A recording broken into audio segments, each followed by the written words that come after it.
Bismillah walhamdulillah. Wassalatu wassalamu ala rasulillah. We start first and foremost by praising the King, the Master, the Sustainer, the Creator of the seven heavens and the earth, the one, my brothers, who gives life, the one who takes it, the one who makes, the one who breaks, the one who gives, the one who takes. We praise Him subhanahu wa ta'ala because He is the only one that's worthy of praise. Praising anything other than Allah is injustice towards Allah Azza wa Jalla. It's injustice. I'll give you a very silly example, very trivial. I want you to imagine you go to a restaurant and you order a meal, and the chef in the back makes his absolute best effort to crack you a meal you've never tasted before in your life.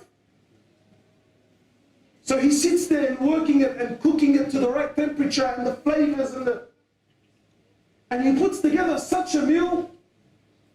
When the waiter brings the meal over to you, you sit there, you eat it, and you're blown away with it.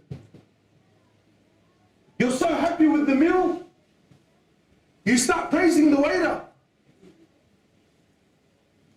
You start thanking the waiter for bringing you the meal, but you forget to praise the one that actually created it and put it together for you back there. Wallahi, when you praise anything other than Allah, that's what you're doing. When you see a beautiful car, you should praise Allah. When you see a beautiful brother, you should praise Allah. When you see a beautiful creation of Allah Azza wa Jalla, you should praise Allah. Don't ever in your life praise anything without praising Allah with it. He's the one that's only worthy of praise. We send peace and blessings upon His beloved Muhammad sallallahu alayhi wa sallam, our beloved Habib, our teacher. We ask Allah subhanahu wa ta'ala to reunite us with him. My brothers, in dunya,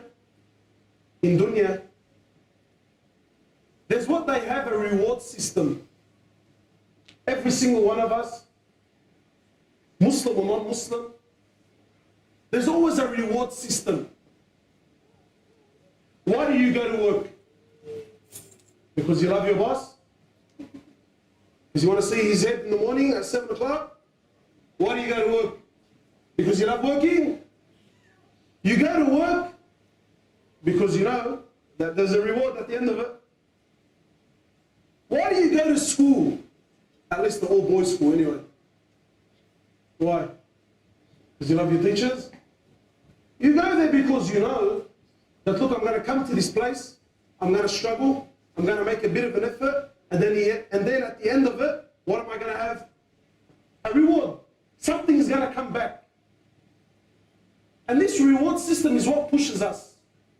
It drives every single person. Some people, they do whatever it is that they do to get the reward of fame. He wants to be famous. He wants to be known.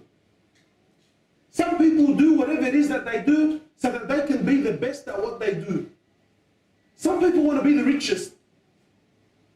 Whatever it is, there is always a reward. My brothers and sisters, tonight, we're going to talk about what is it that pushes the believer.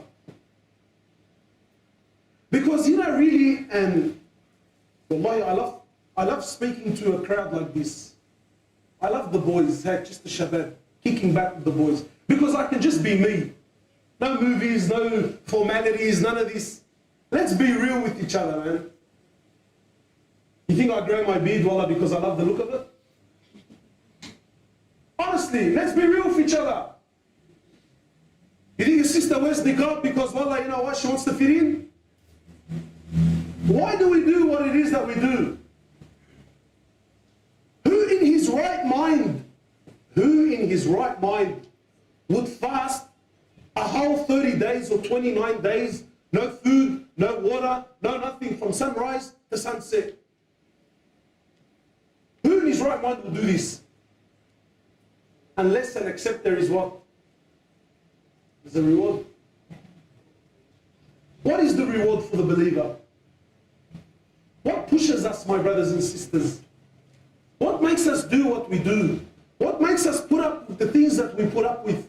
What makes you bite your fingers in a moment where you would have loved to snap? In general, there's three things. For some of us, we do what we do out of fear of the day of judgment. And this isn't right or wrong. I'm not here to say what's right and wrong. I'm just generally explaining what pushes some of us.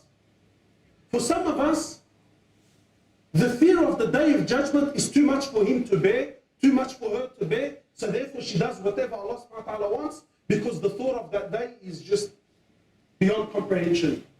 And rightly so. What is the day of judgment? What is it? Wallahi, my brothers and sisters, it's not a joke. Even companions feed.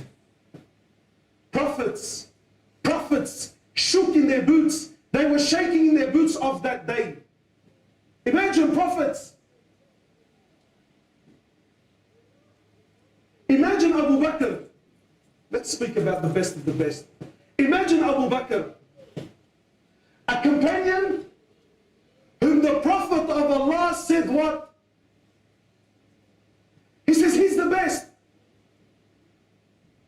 He says to his companions, every one of you who did me a favor, I paid back that favor. Except for Abu Bakr. I can't pay him back. Allah will pay him back on the day of judgment. This is a wallah Shaykh Abu Tanki. The Prophet of Allah is testifying that this man, I can't pay him. Allah will pay him on the day of judgment. He says, I brought Islam to every one of you, and every one of you buckled for a moment, except Abu Bakr. He accepted it immediately. He says, every door to my masjid is to be closed, except the door of Abu Bakr. That door remains open.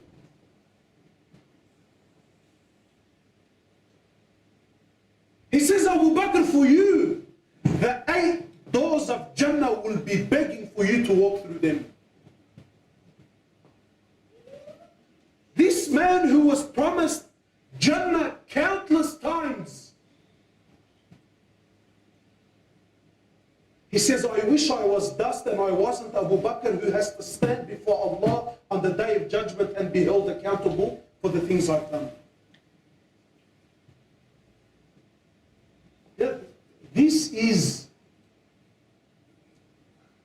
he says, I wish, he looked at a bird in one narration, he looked at a bird and he flew away. He says, oh, how I wish I was you, because when you die, you become dust. I mean, if the best of the best is saying, I wish I was that, and I wasn't who I am, who has to stand before Allah on that day, what do you think this leaves for the rest of us? The Prophet of Allah, he says about that day, he says it's a day that is 50,000 years long. How long? 5, 0, 0, 0, 0. Not our time. For verily one day with Allah is equivalent to 1,000 years of our days. 50,000 years. In a day where he says confusion, Allah says people will be running around like they're intoxicated, like they're drunk. But by Allah, they're not drunk. But the severity of that day is too much. He says, sallallahu alayhi wasallam, you'll be resurrected, naked, uncircumcised, barefooted. So when Aisha radiallahu ta'ala anha, when she heard this, she says, O Prophet of Allah, are you telling me that I'm going to be standing naked and other people can see me? Look at the haya of these women. Look at the haya of your mothers. This was her concern. O Prophet of Allah, are people going to see me? He says to Aisha, the severity of that day is far greater than people having a perv at one another. It's too much. He says the sun on that day, my brothers, will be 1 mile above your heads. The companion that narrated the hadith, he says, by Allah, I did not know what the Prophet of Allah was referring. Did he mean a mil, meaning the distance of a mile? Or was he referring to the Arabs used to put eyeliner with a little stick, and this stick was referred as a mil? The sisters will probably know it. You know that they buy it from Hajj, that little stick. This to the Arabs was known as a mil. The companion says, I didn't know which one was he referring to. Did he mean the distance of this little stick? Or was he referring to the distance of actually a mile? Nevertheless, imagine the sun is 1 mile above your heads, my brothers and sisters. On a day when there is no shade except His shade, Azza wa Jal. The Prophet of Allah, he says, each one of you according to his sins and according to his deeds. Each one of us will be sweating. And some of us, our sweat will reach our ankles. And some to our knees. Some to our waists. Some to our necks. And some will be drowning in our own sweat. Some of us will be drowning in our own sweat. On that day, my brothers and sisters, you will see how Allah will bring justice between animals. Animals. He will bring an animal that had a broken horn, and one that had 2 horns, and the one with the 2 horns, he put it on the one with the broken horn, so Allah will give him his right on that day. Then he'll turn him into dust. Even the kuffar on that day, they will say, oh, how we wish we were what? Turab. They're actually going to wish that they were animals and that they were not human beings who now have to be held accountable. This is the severity of that day. So for some of us, my brothers, hearing about the day of judgment is too much. So some people, what? They pull up. They fall into line. People start doing whatever it is that they have to do. Be like, Allah, this day of judgment thing, I can't handle it. And some of us, we're a bit more staunch than that, you know. Day of judgment, it's a breeze. Some of us, what works for us is hellfire. Some of us, when we hear about hellfire, wallahi. And some of us, for some reason, we have this funny understanding of hellfire. Some of us, wallahi, we have this. It's not so much that it's a pretty picture of Jahannam, but, yani, how bad is it, bro? It's like our Sunday barbecue. Shall we end it? Wallahi, my brothers, hellfire was enough. Hellfire was enough to bring the greatest men of our ummah down to their knees. The Prophet of Allah, he tells us that hellfire on the day of judgment, will be brought forward in front of all of humanity. It's going to be dragged forward in front of all of humanity. And he says on that day it will be dragged by 70,000 ropes. And on each rope, my brother and my sister, there will be 70,000 angels on each rope. Do the maths. 4.9 billion angels will be dragging hellfire. 4.9 billion angels will be dragging hellfire in front of humanity.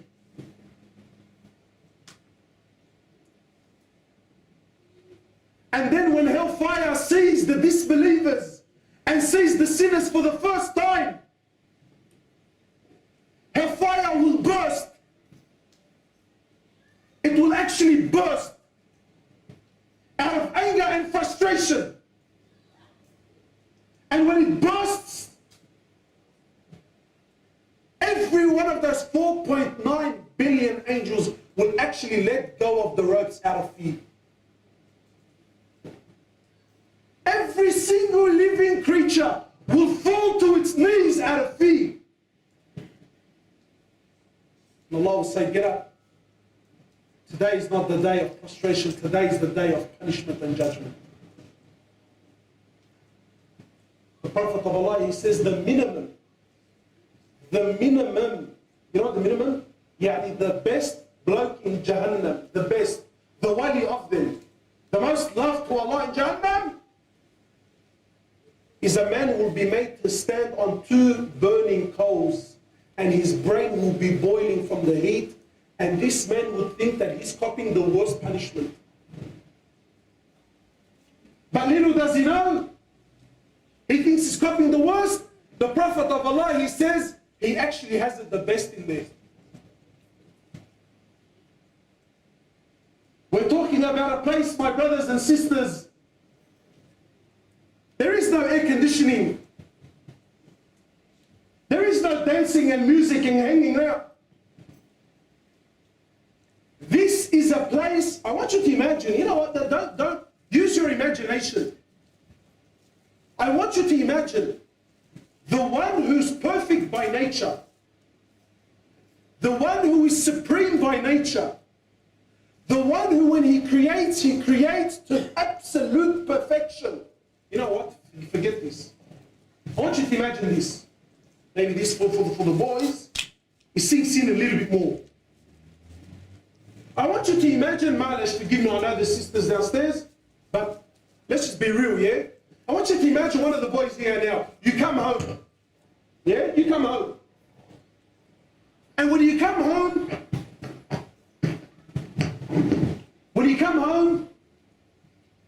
you come to the front door, I mean, you realize, you know what? The front door's open, man. What the hell's going on?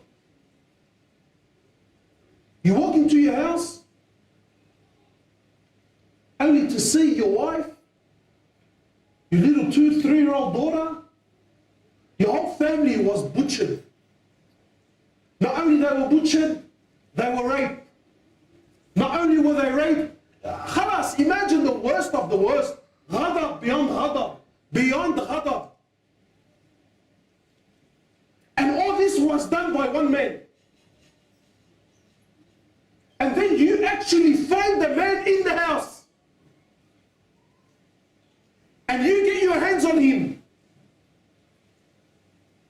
And I know maybe for some of us, because maybe it's not in our nature, you feel like, you know what? I'm not the one who's violent. I want you to imagine you actually grab the bloke and you physically can put it on him. Yeah, you physically can overpower the man. And now I want you to imagine there is no law. And I want you to imagine that you can do whatever you want to him and you will not be held accountable, you will not be held responsible. Let the most creative man here tell me, what would you do to this guy?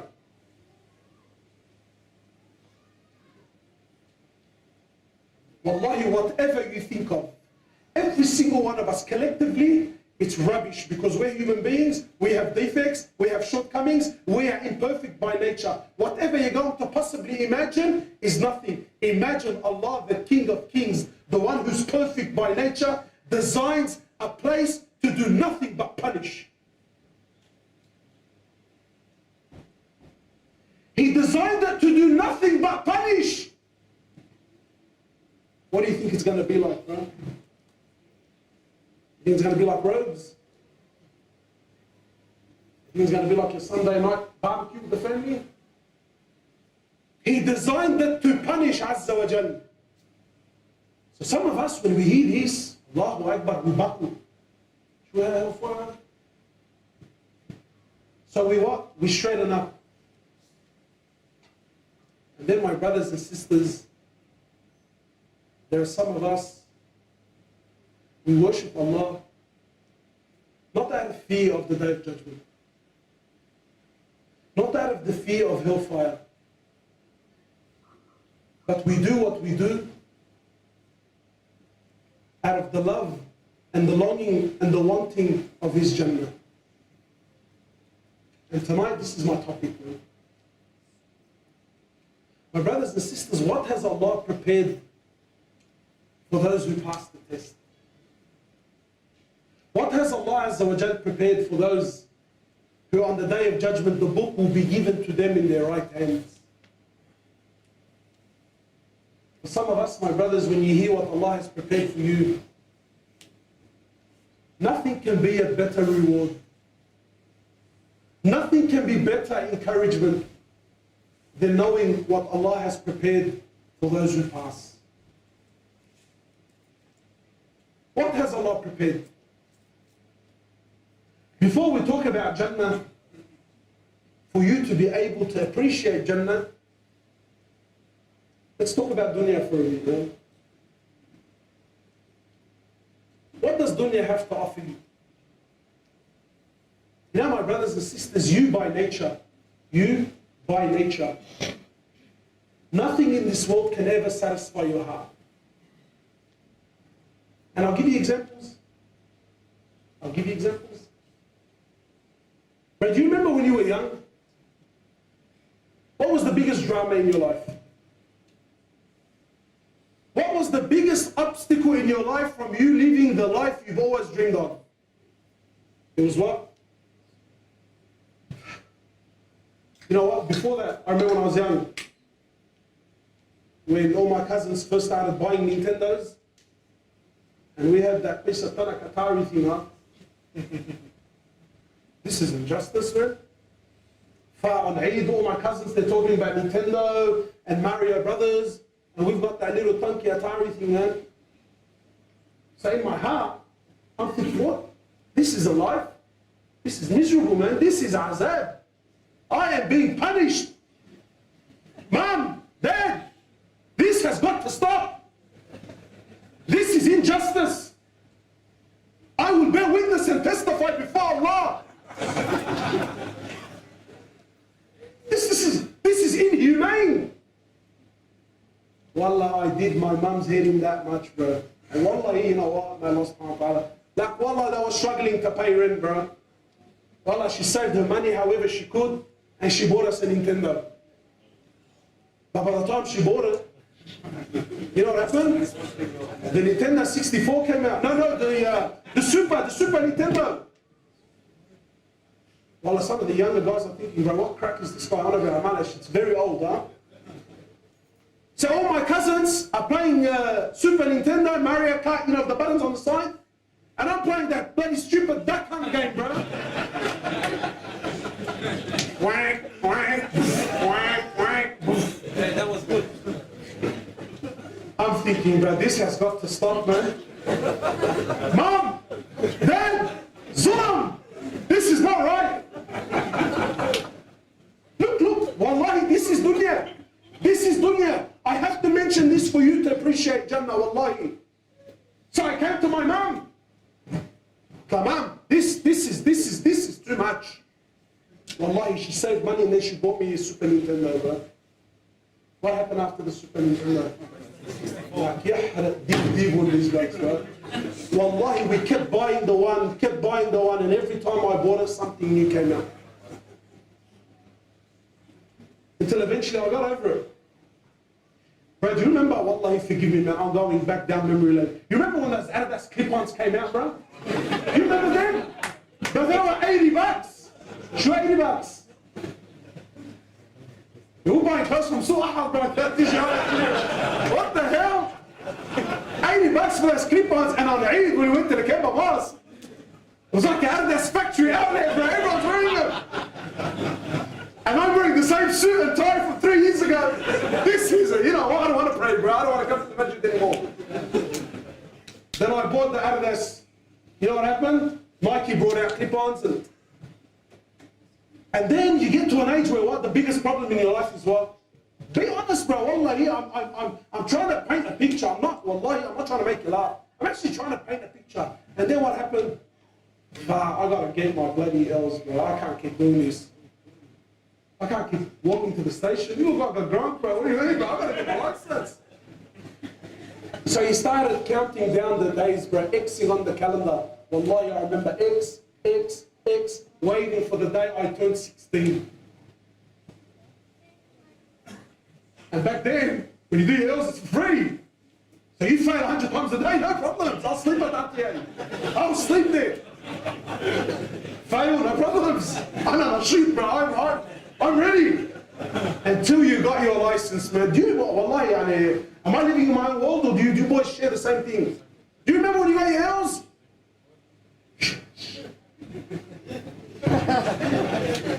Came home, got my L's. I don't have a car. Couldn't use my dad's car. He had a Taraga GL, bro. Think I'm gonna drive that around? What happened? What happened? Your misery, your biggest problem was your license. Now you have it. Then I got my license. Now I don't have a car. Well, this can't continue. So we started, bro. Left and right, fought, tahat, mabarak, shoo. We put some money together and we bought a car. I'm not going to expose myself, but we bought something. And wallahi, I drove that thing like it was a Lamborghini. Wallah, up and down. Happiness, happiness, happiness. I was so convinced that my eternal happiness lies in this. And then you bought a car. Yeah, that was mafni, bro, but it's all right in comparison. And then there's always that bloke at school. There's always this bloke at school that you laughed at all your life.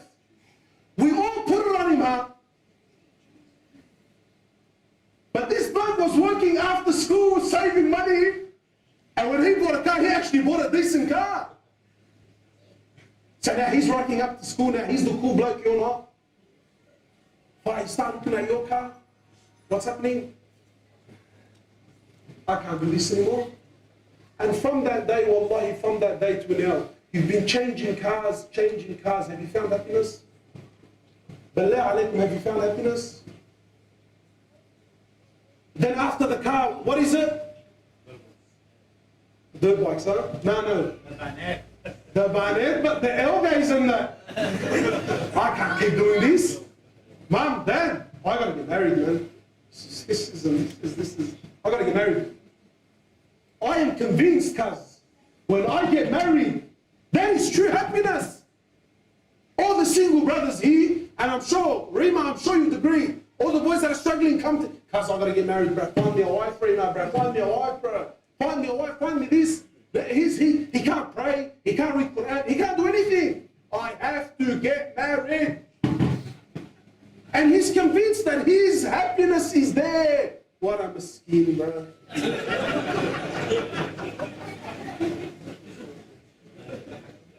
So then you get married. And you're convinced, bro, as soon as I get married, what's going to happen? Halas, bro. Wallahi. How many of us, my brothers and sisters, how many sisters delay wearing hijab? Why? Why? Brother, I've got to get married. But wallahi, as soon as I get married, what am I going to do? What am I going to do? Wallahi, I'll start wearing my scarf. Then she gets married. Then it's what? Brother, after the honeymoon. Then after the honeymoon, it's what? Brother, as soon as I have my first kid. Then after the first kid, it's what? And this is the cycle of dunya, man. We got married.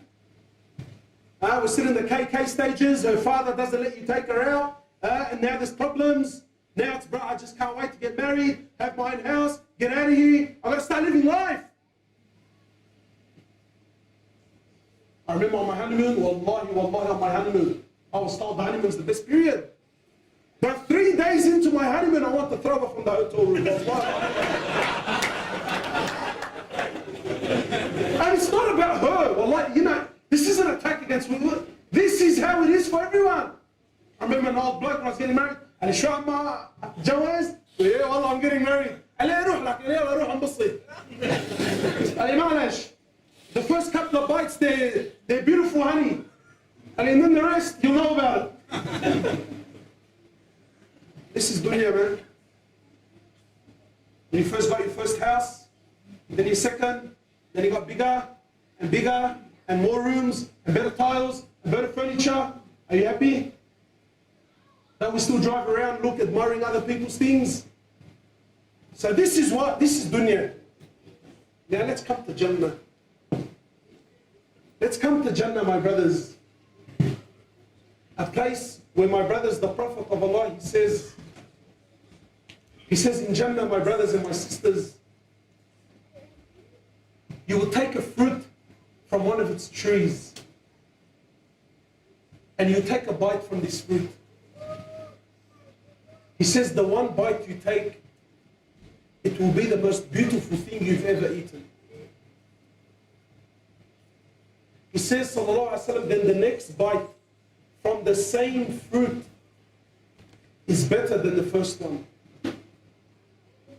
And for eternity, you will never taste that first bite ever again. It will only get better and better and better and better.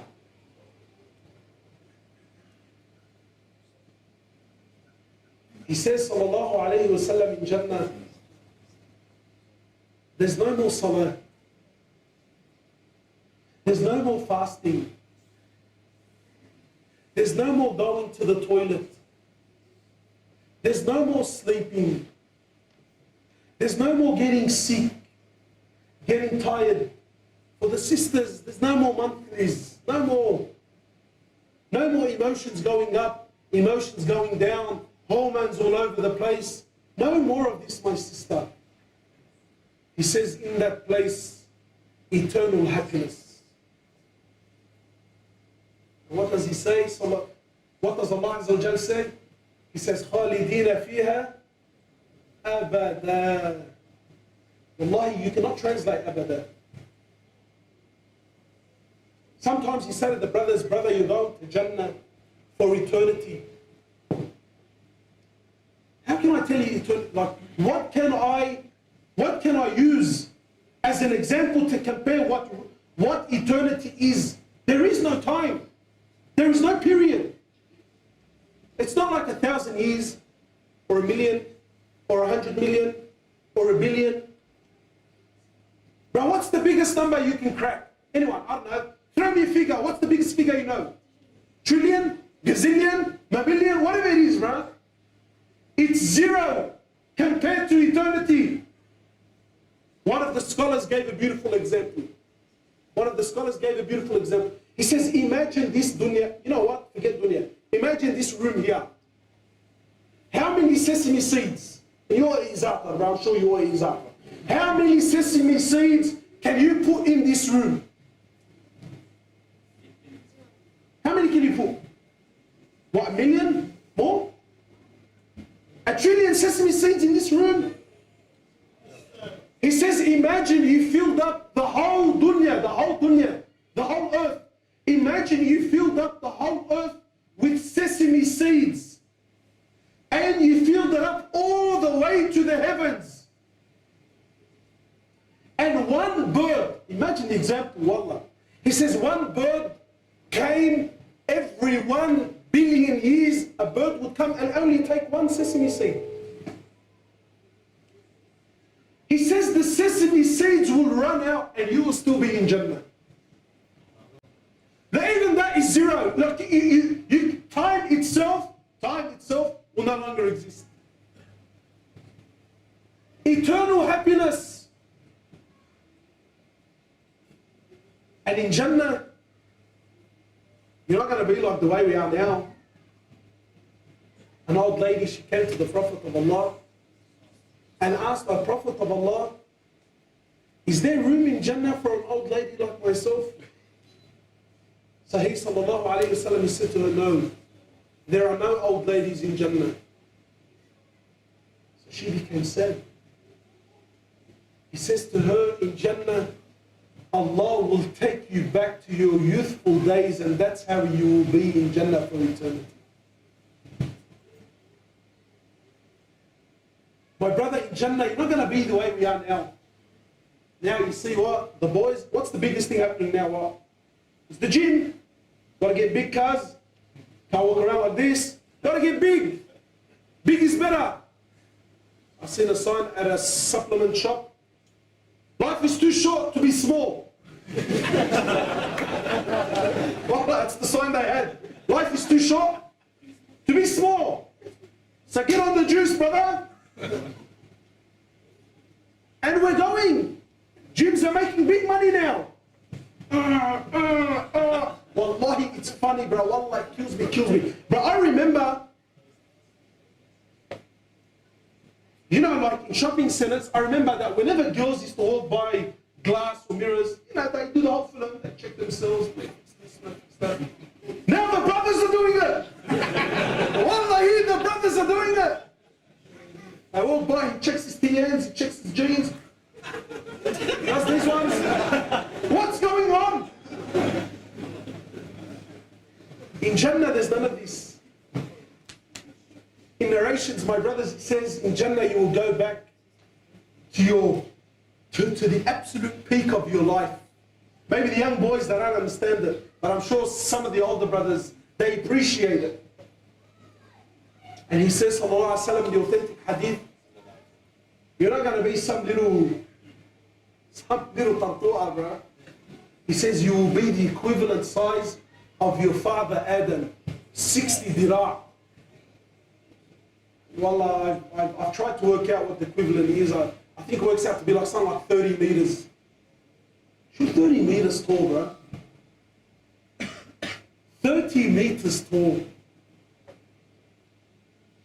You know, my sister and Malish, these next few minutes, they're specifically for the sisters. My sister, I want you to imagine a place where you will be perfect. You will be perfect. You will look at the mirror and there's not, like even you will look at the mirror and say, God damn, this is just not normal. Wallahi, grab the most beautiful woman in dunya. Grab the most beautiful woman in dunya. And sisters know this. Grab a woman that all the other women are envying. And tell her, look, I'm going to give you a list. Tell me what body features would you change if you could. Well, I wish I was a little bit taller. I wish I was a little bit shorter. Well, I wish I was, I wish this wasn't so big. I wish this wasn't so small. I wish that's... The women that we look and admire, even they have imperfections. They see it and they know it. But in Jannah, you will look at yourself and you will be the most beautiful thing you've ever seen. Imagine a place, my brothers, all you do is have a good time.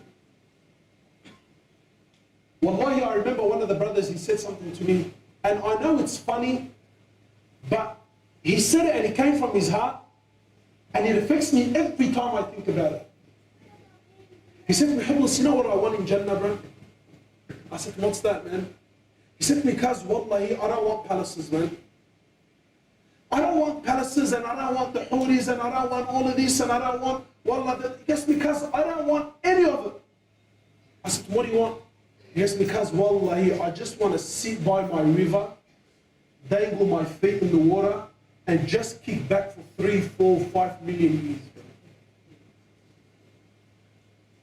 I don't know where to go, man. Kicking back. I don't have work in the morning. I don't have to wake up for Fajr and make wudu. I don't have nowhere to go. Enjoy. Enjoy. My brothers, can there possibly be a better reward? Could there possibly be a better reward? And then the Prophet of Allah, Malish, he talks to us. He says, I'm not going to sit here and talk to you about the palaces and what's happening. This is what, it's too much for the human mind.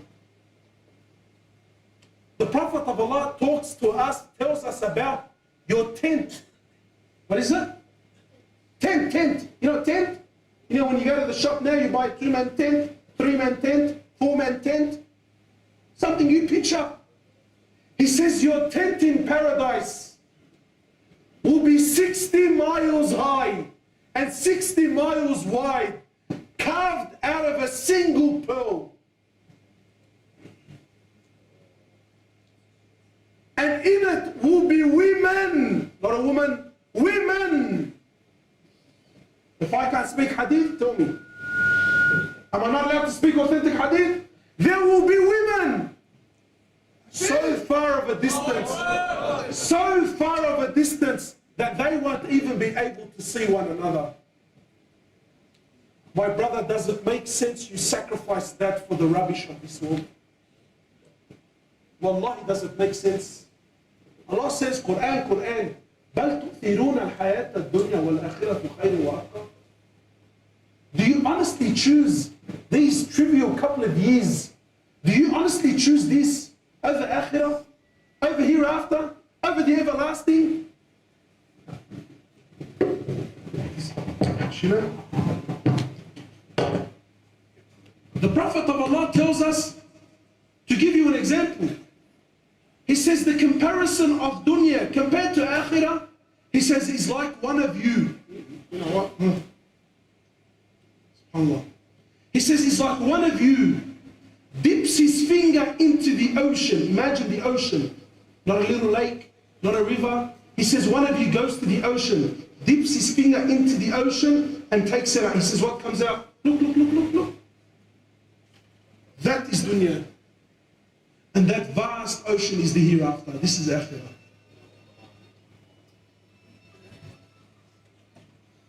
He says, this is akhirah. And then he gets better than that. Imagine a place, my brother, you don't have to work, you don't have to just enjoy your life. For the men, imagine your tent. And in Jannah, there's none of this, bro. There's no more beads in Jannah. Some of us get shocked. No. In Jannah you'll be clean shaven.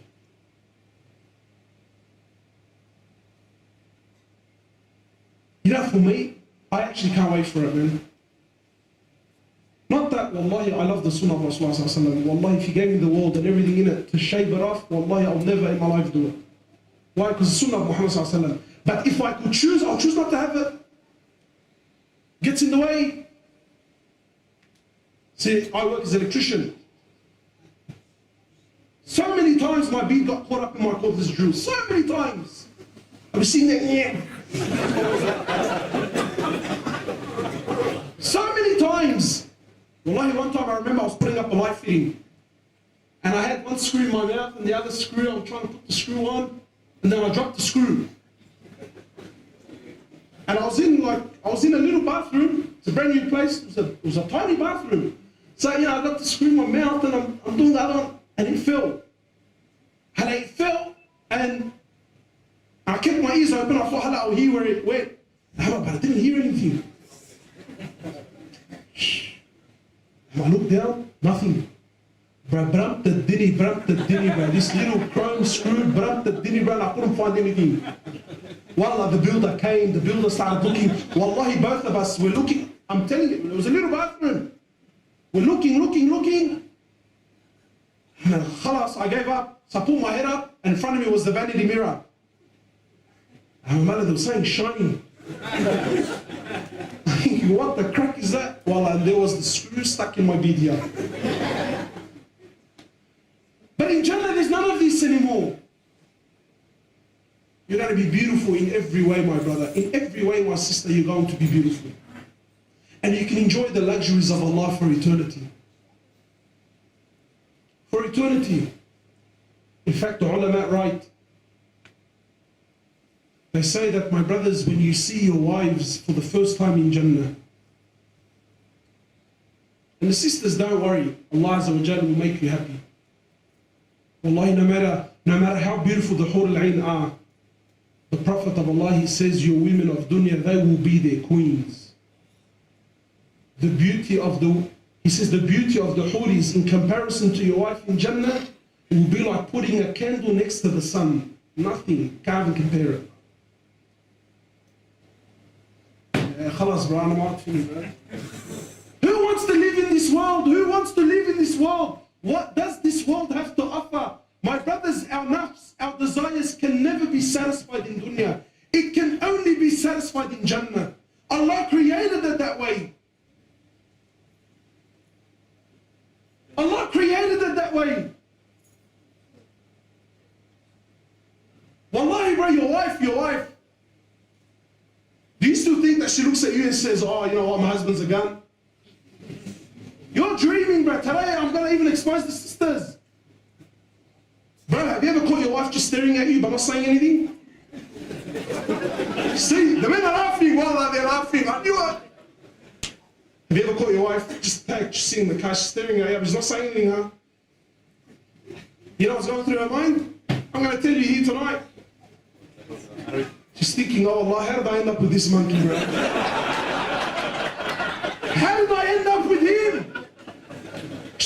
I had a good man, wallah, I had a good man. I should have listened to my mum.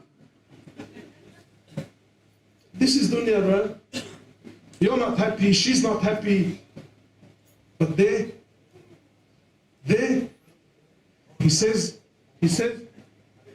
are you happy? No, you're the biggest aframji of them all, bro. And you couldn't spell happy if your life depended on it. So, the Prophet of Allah, he tells us what? He tells us that in Jannah, you will leave your house, you will leave your family, and you will go to the marketplace. Wallahi, Jannah, you can talk about it all day long. He says you will go to the marketplace, and then a northern cool breeze would come, and it would shower the people of Jannah. It will make them more beautiful, and it will shower them with a beautiful smell of musk. He says then you will go back to your family, and your family will look at you and say, by Allah, you are more handsome, you are more pretty than when you first left. And then you will look at your family and say, by Allah, you are better looking than when I left you.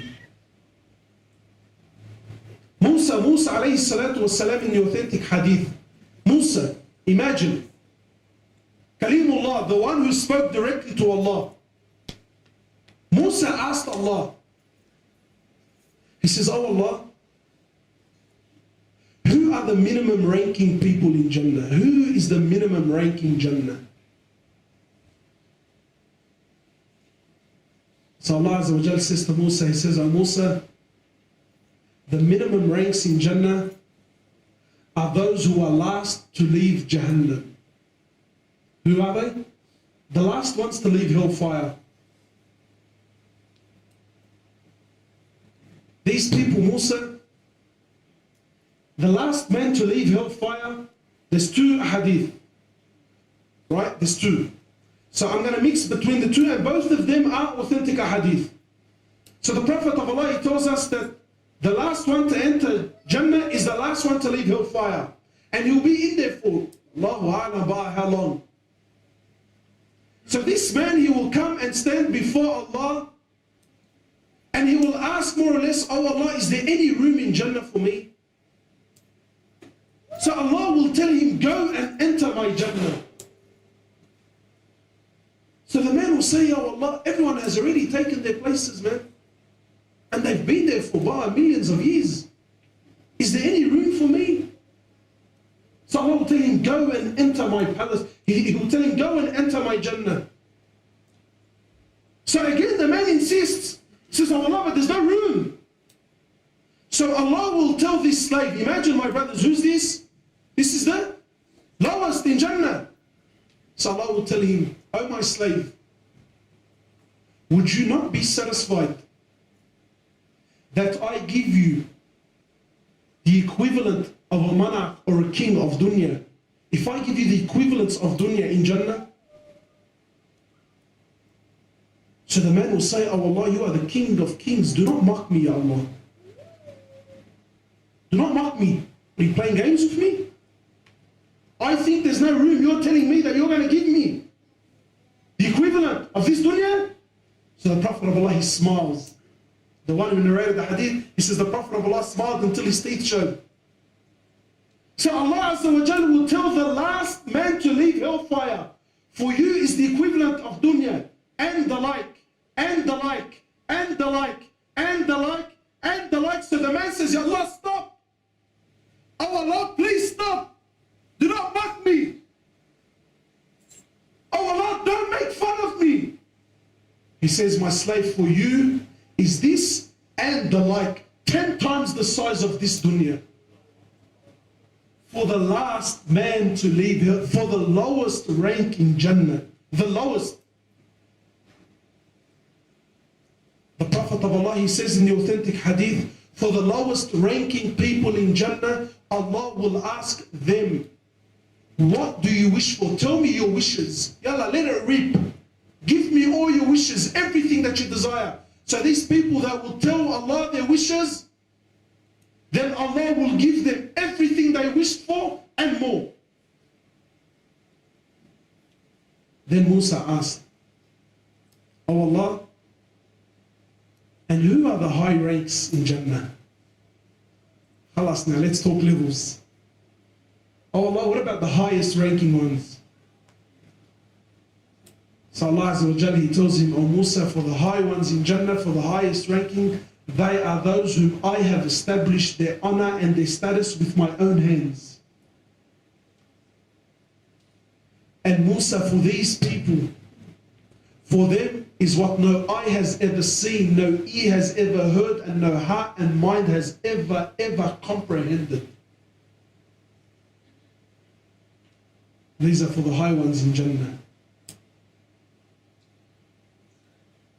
You know, my brothers and sisters, sometimes we're happy. We say, you know what, my brother? If I can just make it to Jannah, I'm happy, man.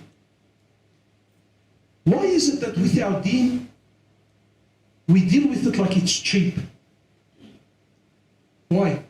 The Prophet of Allah, he says in the Sahih Hadith, he says, you will see the high ranks, you will see the people in the higher levels in Jannah like you see the stars in dunya. How far is the star? How far is it? The Prophet of Allah, he says, you will see the people in the high ranks of paradise like you see the stars in dunya. So some of you say, but look brother, if Allah's going to give me 10 times this world, I'm happy, man. I don't want to be up there. Why? Why is it in dunya we're never happy? But in akhirah we're happy to satisfy with anything. You know why? Allah, whatever you give me, I'm happy. But here, dunya, rubbish, what's going to be destroyed anyway, you're never happy with just any car, you want the best car. You're not happy with just any wife, you want the best wife. You're not happy with just any house, you want the best house. I'll give you an example. You know when you travel, planes? For those of you that have been on a plane, I'm sure you're going to know exactly what I'm talking about. Have you noticed whenever you board a plane, what do? Well, it's all tactics, huh? All tactics. They make you board the plane from the very beginning. We're at first class. And they make you walk through first class. Now, every single chair is the size of a bed. Or kullu leather, or wood grain. And they don't have just any waiters. No, they're always the hot blonde ones. And then they take you past the first class and they show you the business class. And then they take you to your seat, which usually fast is right at the back next to the toilets. Right at the back. So they walk you through just to show you how. And look, had you worked a little harder in life, bro, and paid a bit of money, you would have sat all the way in the front. But still, I managed. So they make you walk through Heki just to burn you, huh? And then they take you all the way to the end. And when the plane takes off, come in, there's always that little... You see how they close the curtain on you? They look at you as in, yeah, cheaps. Stay in the back. Stay in the back. And the whole trip, wallah, you're burning. Wallah, mannakum khallam sabbi about the people in the first class. Like, oh, they're all this and they're all that. And they're, oh, well, you know what, I don't care anyway. They're just saying the why because they can't afford it. But for a little plane ride in dunya, your heart burns. Imagine for eternity, I'm going to be looking at those stars, bro, and I'm down there, man. You see, companions, they asked our Prophet of Allah, surely those levels, they're for the prophets, man. Surely, see, companions were burning. Companions were never settled, oh, you know what, wallah, look, we made it to Jannah. No. Companions wanted levels. So they asked, surely our Prophet of Allah, that level, you know, these stars, surely they're for the prophets. He says, yes, they are. But by the one whom my life is in his hands, for those that believe in Allah and believe in his Prophet, they can reach that status. They can reach it. They can reach first class. They can. Imagine being up there with the awliya, with the shuhada, with the prophets, with the messengers, with the sahaba. Imagine, bro, imagine. Khalas, ba, you know, wallahi, there's too much to mention, but I need to wrap it up. Imagine, my brothers, everything you wish, everything you desire, everything you want, rivers, anhar tajri min تجري من تحتهم الأنهار. Wallahi, here, bro, here, we die, bro. We die just to live next to a pond. We die to live. Wallahi, some people start talking up because he lives where? Next to bloody George's River. It's a dump. He smells like a dump. He looks like a dump. But he has some water views. Imagine a place, you don't have water views, bro. You have rivers flowing underneath your feet. Rivers of pure milk. Rivers of pure water. Rivers of pure honey. Rivers of pure wine that doesn't intoxicate. All this is for you. Imagine.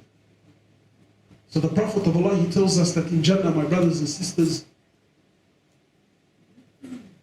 after every one of us has taken his palaces and taken his status and taken in all the luxuries, Allah Azza wa Jal, he will call out in the authentic hadith.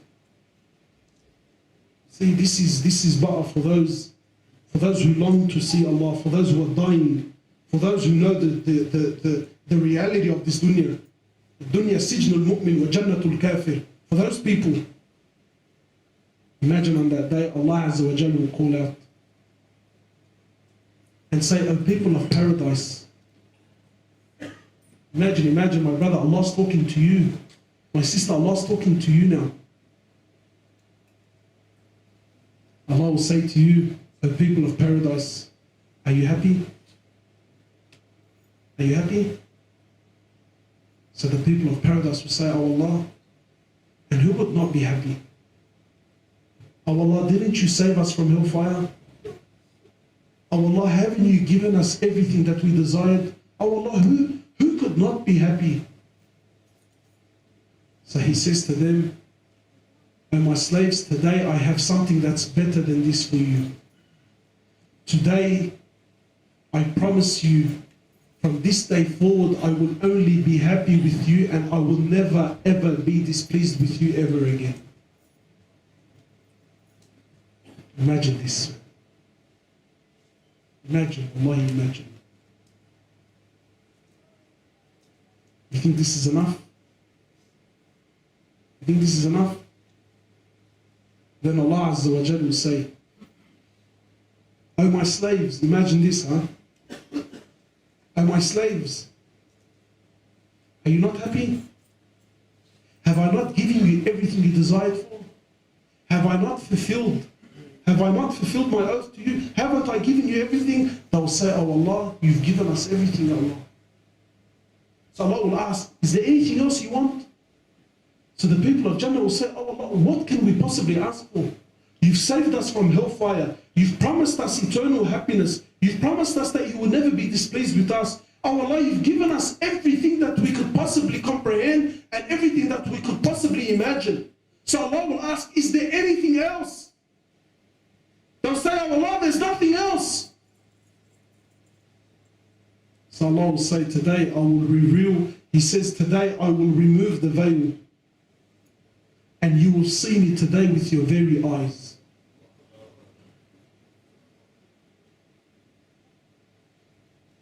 He says, "You'll see me with your very eyes."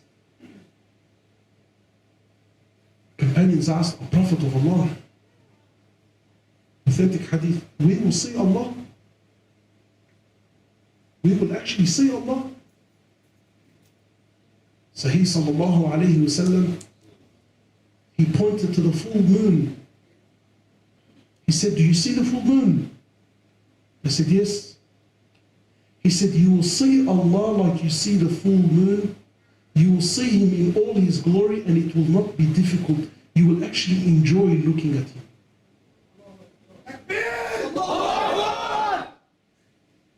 This is for the ones who pass. Billah alaykum, my brothers and sisters. Is it worth sacrificing that for this dunya? Is it? This is what Allah has prepared. So my brothers, forgive me, I've taken so much of your time. These are the three things that push people, you know. Fear of the Day of Judgment, fear of hellfire, and for some of us, the longing of Jannah. My brother, wallahi malish, when you're waking up in Fajr and it's a struggle, think to yourself, "Oh Allah, you know I'm struggling. but don't deprive me of seeing your face. Ya Allah, yes, I'm struggling, yes, I'm going through a hard time, but Ya Allah, do not deprive me of that pearl in Jannah. Oh Allah, I'm struggling, I'm going through a hard time, but Ya Allah, I'm sticking staunch. Ya Allah, do not deprive me of seeing your beloved Prophet in Jannah. So my brothers, these are the things that should be pushing us. Wallahi. And again I'll end with, he says, it is a place no eye has ever seen, no ear has ever heard, and no heart and no mind has ever imagined or comprehended. We ask Allah subhanahu wa ta'ala to make us from the dwellers of Firdaus al-A'la, and we ask Allah subhanahu wa ta'ala to make us of those who see Him all the time in Jannah, and we ask Allah Azza wa Jal to make us of the companions of Muhammad sallallahu alayhi wa sallam in Jannah. سبحانك اللهم وبحمدك أشهد أن لا إله إلا أنت نستغفرك ونتوب إليك.